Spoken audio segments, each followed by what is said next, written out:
હવે તમે પણ અમારા મનપસંદ ટોયસ ઓર્ડર કરી શકો છો www.puntunkids.com થી. Link is in the description.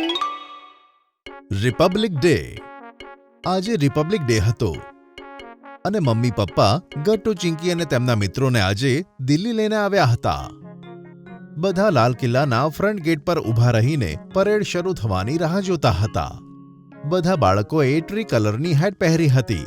બાળકોને આટલા એક્સાઇટ જોઈને મમ્મી અને પપ્પા ખૂબ જ ખુશ હતા. વાવ પપ્પા, આ બધું ડેકોરેશન કેટલું સરસ છે. મેં આવું ડેકોરેશન તો પહેલા ક્યારેય નહોતું જોયું. હા ચિંકી, રિપબ્લિક ડે બહુ સ્પેશિયલ છે ને, તેથી બધા લોકો મળીને આ જગ્યાને સુશોભિત કરે છે. અંકલ, તમે અમારા બધા ફ્રેન્ડ્સનો ફોટો પાડી આપો ને. પાછળ આ રેડ ફોર્ટ અને એનું ડેકોરેશન પણ આવવું જોઈએ. હું ઘરે જઈને આ ફોટો મમ્મી પપ્પાને બતાવીશ. હા બાળકો, આવો, તમે બધા એક સાથે ઊભા રહો. હું તમારી સરસ મજાની ફોટો લઉં છું. પછી પપ્પા બધા બાળકોની ફોટો ક્લિક કરે છે. આ લાલ કિલ્લો કેટલો મોટો છે અંકલ? આ કેટલો જૂનો છે?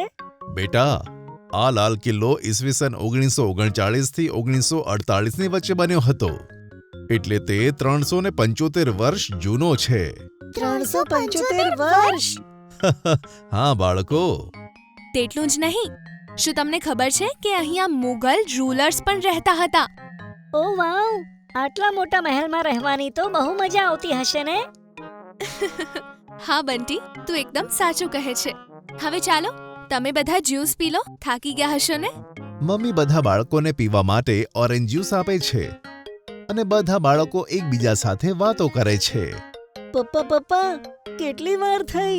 આ પરેડ ક્યારે શરૂ થશે? હા પપ્પા, ટાઈમ તો થઈ ગયો છે ને. ગટ્ટુ ચિંકી, હમણાં આપણા પ્રેસિડેન્ટ રાષ્ટ્રપતિ ભવનથી ફ્લેગ હોસ્ટિંગ કરશે. તેના પછી પરેડ શરૂ થશે અને આ બધા પોઈન્ટ્સને તે કવર કરશે.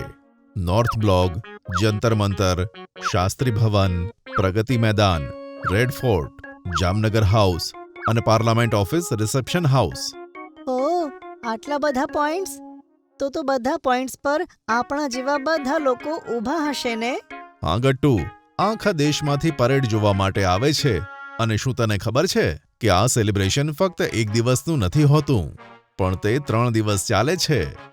અરે વાહ, તો અહીંયા ખૂબ જ સરસ વાતાવરણ હશે ને? હા ગટ્ટુ, વાતાવરણ દેશભક્તિથી ભરેલું હોય છે. અને જ્યારે આપણા પ્રેસિડેન્ટ મેડમ ફ્લેગ હોસ્ટિંગ કરશે, ત્યારે આપણી નેશનલ એન્થમ જન ગણ મન પ્લે થશે અને આપણી ઇન્ડિયન આર્મી રેજિમેન્ટ 21 ગનની સલામી આપશે. 21 ગનની સલામી? વાવ મમ્મી, આ સાંભળીને કેટલું સારું લાગે છે. બધા બાળકો મમ્મીની આ વાત સાંભળીને હેરાન થઈ જાય છે. ઓહો, તો આખો વિસ્તાર ગનના અવાજથી ગૂંજી ઉઠતો હશે ને આંટી? હા હરી બેટા, આ 21 ગનની સલામી સાંભળીને આખો દેશ દેશભક્તિથી ભરાઈ જાય છે. અને આવું આપણે આપણા નેશનલ ફ્લેગ અને આપણા દેશને રિસ્પેક્ટ આપવા માટે કરીએ છીએ. મેં તો હંમેશા ટીવીમાં જ પરેડ જોઈ છે. આજે સામેથી જોવા માટે હું તો ખૂબ જ એક્સાઇટેડ છું. હા આંટી, અંકલની આવી વાતોથી તો મારાથી રહેવાતું જ નથી. જ્યારે અહીંયાથી પરેડ જશે ને, ત્યારે હું મારો ઝંડો સૌથી ઉપર લહેરાવીશ. અરે વાહ, આ નાનો ફ્લેગ તો ખૂબ જ સુંદર છે હરી બેટા. Thank you uncle.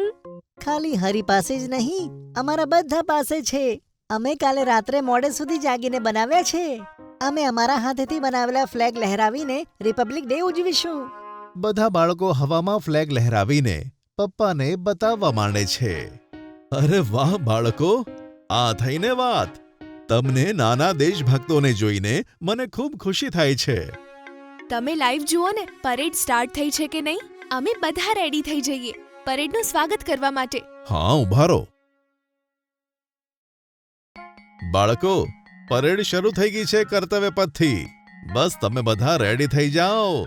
થોડી જ વારમાં આપણા દેશના વીર જવાનો આપણી સામે હશે. આપણે તેમની હિંમત વધારવાની છે. તો બાળકો, how's the josh. Hi sir. ત્યાં જ બધા એકદમ શાંત થાય છે અને એક જ જગ્યાએ તાકીને જુએ છે. ઢોલ નગારાના અવાજ સાથે બધા પરેડનું સ્વાગત કરે છે. ગટ્ટુ ચિંકી અને તેમના મિત્રો પોતાની જગ્યાએ ઊભા થાય છે. ચલો દોસ્તો, સમય આવ્યો છે. જલ્દીથી પોતાની પોઝિશન લો અને શરૂ થઈ જાઓ.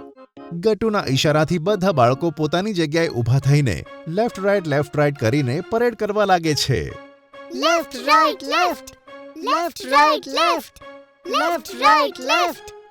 આ બધા બાળકો ઘણા દિવસોથી તેમની પરેડની પ્રેક્ટિસ કરતા હતા. તેઓ પોતાની પરેડથી મેઇન પરેડને સપોર્ટ કરવા માંગતા હતા. અરે વાહ, આ તો ખૂબ સરસ આઈડિયા છે બાળકો. પોતાની જગ્યાએ પરેડ કરીને તમે પરેડનો હિસ્સો બનો છો. Very good. લાવો, હું તે બધાનો ફોટો પાડું છું. કેટલા સરસ લાગી રહ્યા છે બધા. શાબાશ બાળકો, આવી જ રીતે જોશથી પરેડ કરતા રહો. પછી મમ્મી બધા બાળકોની ફોટો અને વિડીયો લે છે. ગટ્ટુ ચિંકી અને બીજા બધા બાળકોનો જોશ જોઈને આજુબાજુના લોકો પણ ખૂબ ખુશ હતા. બધાએ પરેડને એન્જોય કરી અને ભારત માતાની જય, વંદે માતરમ, જય હિન્દના નારાથી આખો વિસ્તાર ગુંજી ઉઠ્યો. તો આ રીતે ગટ્ટુ અને ચિંકીએ રિપબ્લિક ડે સેલિબ્રેટ કર્યો.